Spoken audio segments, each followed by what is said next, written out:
So Lariat does a segment here on the show called Abstractus, where he talks about abstract games, which he loves. Yes. In today's modern board gaming world. So Lariat, talk to us about Tile Chess from Steve Jackson Games. All right. Well, Tile Chess is a 2 to 4 player chess variant.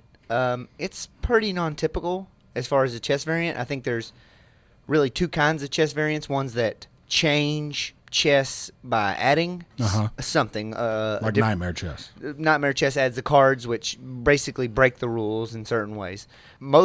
I would say the most popular chess variants are just fairy chess, people adding in a piece or a non-typical chess piece or something from Shantrack or some other chess game. That's pretty cool. Like, say, the Duke, how there will be many expansions to the Duke where they just have, like, 2 new things that do different actions. Yeah. And this game is it actually bears some comparison to the Duke in a lot of ways. So, basically, there's 4 players. You get a set of chess pieces, 16, 8 pawns and the 8 typical chess pieces, and you decide whoever's going to go first, and whoever is placing first is going to move first as well. But they start just by placing one of their pieces on the playing surface.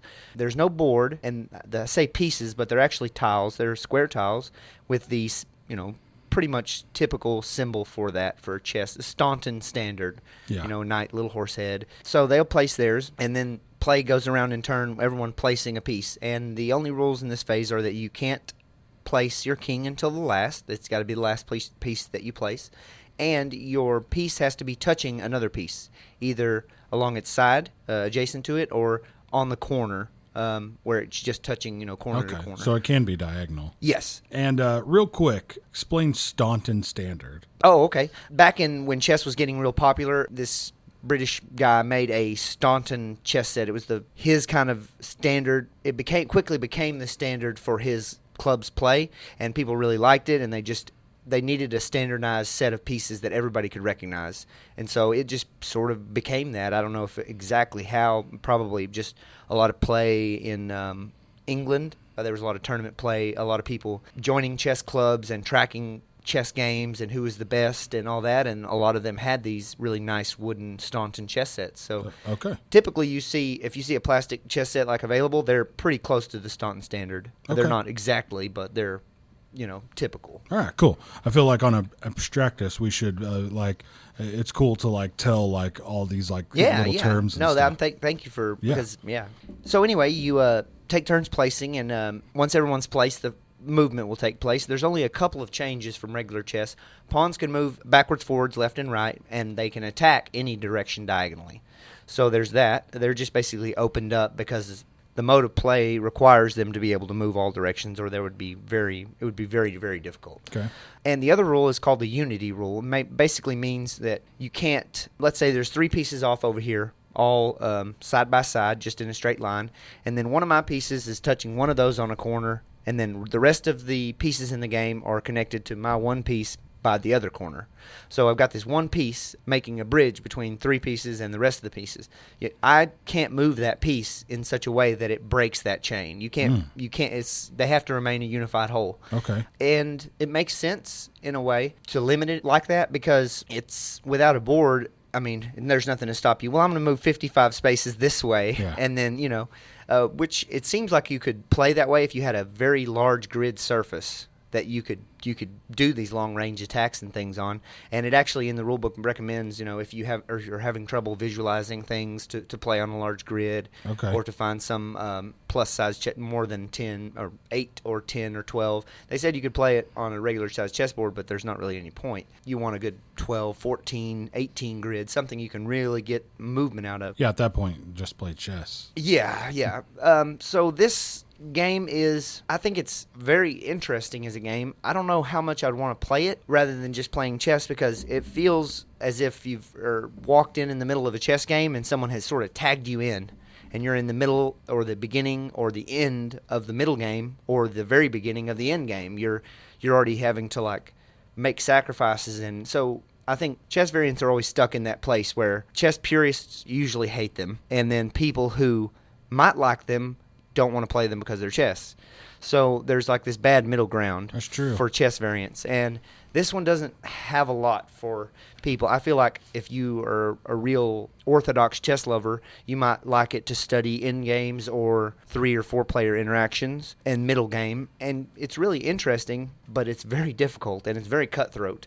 If you're planning when you're placing and you're playing with someone who's not quite as good at general strategy of chess, you're going to trash them. And you're probably going to do it quickly and brutally. Really? Yes, and it's not always the experienced person. Sometimes just by the nature of the strangeness of it compared to normal chess, you're going to get caught in those situations too. But there's definitely a big skill gap between me and everybody I played. Okay. But, I mean, I had played, twice before I played with the last person.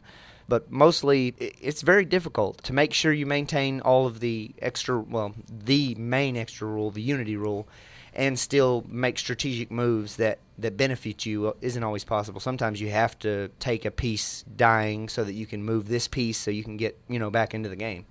There's a lot of interesting blocking that doesn't happen in chess.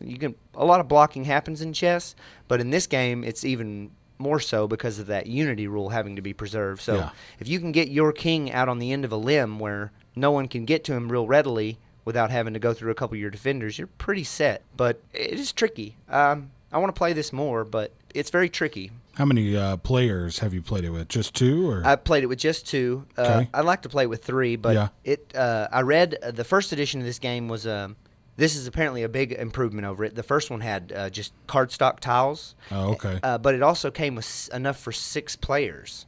So from what I read about this, it was a even more bloodthirsty game with 6 players. Like generally within 3 or 4 turns, it would be down to 4 or 3 or even 2 players if you started with the big 6. I think it would be cool to try it with 4, but it is very tricky. So you say there's a big skill gap from experienced chess players. So with somebody who's played tile chess and is not an experienced chess player, but knows how the pieces move, read the tile chess rule book, and played tile chess 50 times, do they still have, and got really good at tile chess, do they still have a big experience gap with somebody who's played chess 500 times? You know what I'm saying? Well, or is it different enough in the part of chess that it's trying to represent that somebody who had just gotten really good at playing that kind of chess could beat somebody who's insanely experienced with regular chess? I think so, but it might be very difficult, even if they were very good at tile chess. Really? Just Okay. Some of those chess grandmasters, they can go so many moves ahead. You play even with somebody who's, I'm not good in it by any stretch of the word, but I just play with people who I know are much better than me, and I'll make a move and I'll say, okay, if they do this, then this is their plan. Yeah. They've done that 6 times you know what I mean? Yeah, They're like 7 or 8 moves ahead of me already, knowing what I'm going to do. So tile chess is a lot harder to do that because I say it's harder. Sometimes it is harder because you don't know what someone's going to sacrifice or have to make this bum play because of the unity rule or something getting preserved or held into place. And then other times it's really easy because they only have one viable option and you can see it right away, and so you can plan for it. But very interesting, very chaotic. So do you know yet if it's a recommend or not? It's so hard to do these chess games. Yeah, or even the Snapgammon or whatever. Yeah, I mean. Okay, so let's have a dual front because you already said is it good for someone who really likes chess? Will they get any enjoyment out of getting to practice their chess skills in a new environment? I think so. There is some stuff that could be learned from chess.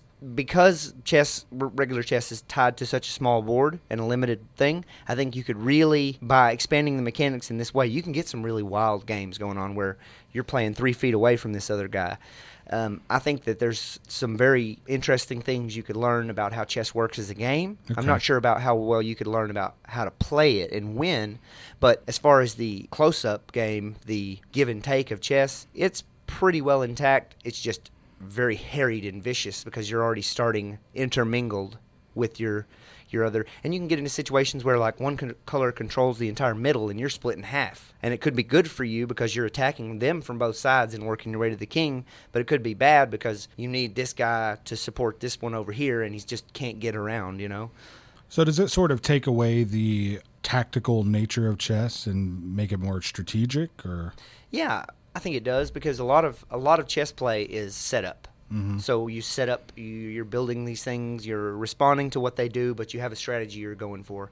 And in this game, even during the play, before all the pieces are on the board, somebody could totally mess up your strategy, whatever it is. They could just, oh, well, I didn't think they were going to put it there. Yeah. Now I'm going to have to put this somewhere else. And then once you get done placing, you actually have to start moving, and that's when stuff gets really wild. So what about for somebody like me who I've played chess a handful of times. I know how the pieces move, but I don't know really how to play chess well or anything. You know, every time I played chess, like the last time was probably 4 years ago, you know, I get readily beaten by anybody who's like, you know, even decent at it, you know. Yeah. So somebody like me or somebody who's just not really into chess but is willing to give it a shot, is it a game that's going to make them go either, oh, chess is pretty cool, or this game is cool even though I don't like chess, or is it similar enough to chess that it's sort of still like, eh? I think that I'm asking the hard questions tonight. Yes, you are. If most people's difficulty with chess is that it's a deep thought sort of deal. You're thinking. There's a lot of thinking and planning, and well, now my plans all changed. I don't like that thinking stuff, Larry. Well, I know you do though, because you play like these crazy heavy Euros. It's just a different kind of thought process. Sure. It's like you don't have the theme, or it's very bland looking. Yeah, it's more of a like it's in your mind. What you're all these. Yeah. It's all abstractions. I get you. And it's so hard to put that into a. Think about other regional variants of chess where there's more, I would say more theme, but I'm sure they think the same of our chess. Oh, they have knights, they have bishops. Well, they just sound cooler. Flying elephants and like drunken tiger, you That's know. true, So I don't know. I don't think a ton of people will love this game. Okay. I think that if 3 people who may or may not like chess learn to play it as the 3-person group, it could be something that they would like. Okay.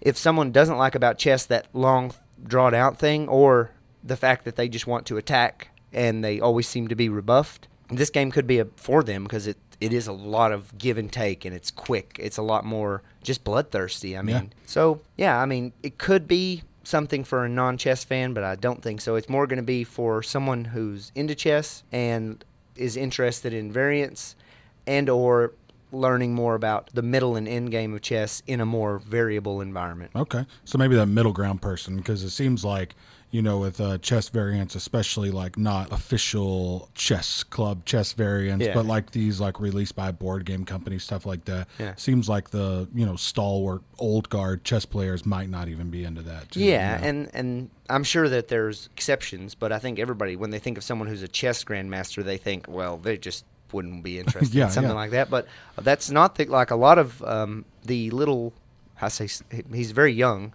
not Bobby Fischer, but the last chess, we talked about him a little last year near the chess champions, but he is very, very interested in shogi and a couple of other similar games, but mainly because of the lack of draws. Shogi has almost no draws. Oh, yeah. Because of the dropping. So a lot of them do. A lot of them don't, but yeah, it is a very interesting game. Okay, very cool, man. And it seems like Nightmare Chess might be that game that non-chess players might like a little more because it adds in like a bit of flair, like with cards, like playing cards. Yeah. You got that. Depending upon which exact rules you play with Nightmare Chess, you might have a hand and then they do something and, that is the perfect situation for me to use this on them. And they're, It's almost like having the dragon cards in Commands and Colors. Exactly, I mean, it's cool. Gives you a little edge. Yeah, for sure. I do think it's cool that Steve Jackson Games has like taken on the challenge of making chess variants. Yeah, and trying to, Nightmare Chess is compatible with this too, which I think would make a crazy game.